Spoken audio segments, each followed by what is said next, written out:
A Night in the Forest. As I descended from the tree, the human's astonished gaze lingered on me. "You're an elf," he said, his voice filled with wonder. I couldn't help but feel a twinge of offense. "Yes, I am," I replied, a hint of irritation in my voice. "Is that so surprising?"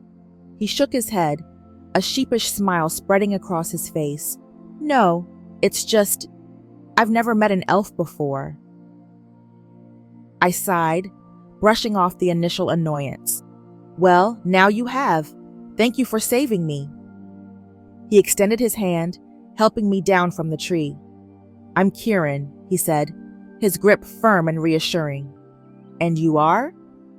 "Riven," I replied, feeling a strange warmth in his touch. "Riven Elandor." As the night grew colder, Kieran glanced around, his expression turning serious. "We need to find some shelter," he said. "It's not safe to stay out in the open." I nodded, feeling a chill run down my spine.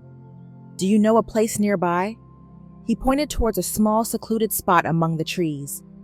"There's a sheltered area over there. It'll keep us hidden and provide some warmth." We made our way to the spot, and Kieran quickly set to work building a fire. The flickering flames cast dancing shadows around us, creating an intimate atmosphere. Despite the tension and the strangeness of the situation, I felt a reluctant sense of security in his presence. "So, Riven," Kieran began, breaking the silence, "what brings you to this part of the forest?"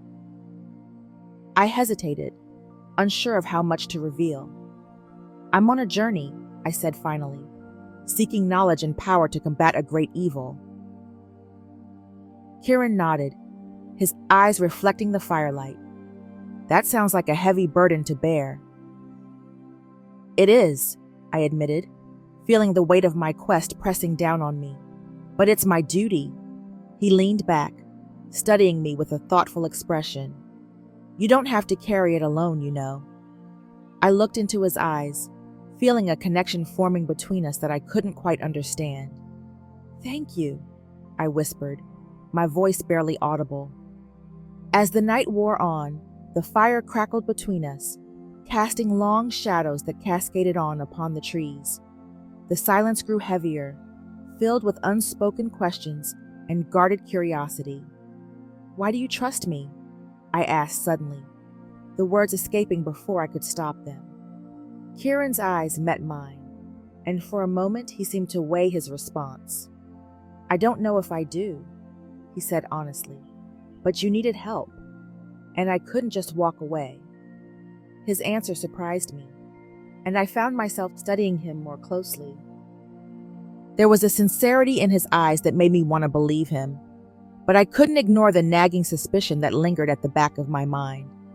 "Fair enough," I said, my tone cautious, "but I can't afford to trust blindly, not with what's at stake." He nodded, his expression serious. "I understand. Trust is earned, not given." We fell into a tense silence, each of us lost in our own thoughts. The night was filled with the sounds of the forest, but between us, there was an uneasy quiet. At one point, Kieran stood up and walked to the edge of our makeshift camp, peering into the darkness. "We should stay alert," he said, his voice low. "There are dangers in these woods that we can't afford to ignore." I watched him, feeling a mix of curiosity and caution. "What brought you here, Kieran? Why were you in this forest tonight?" He turned back to me, his eyes shadowed in the dim light. "Let's just say I'm on a journey of my own," he replied cryptically, "and it seems our paths have crossed for a reason." His vague answer only deepened my curiosity, but I knew better than to press him further.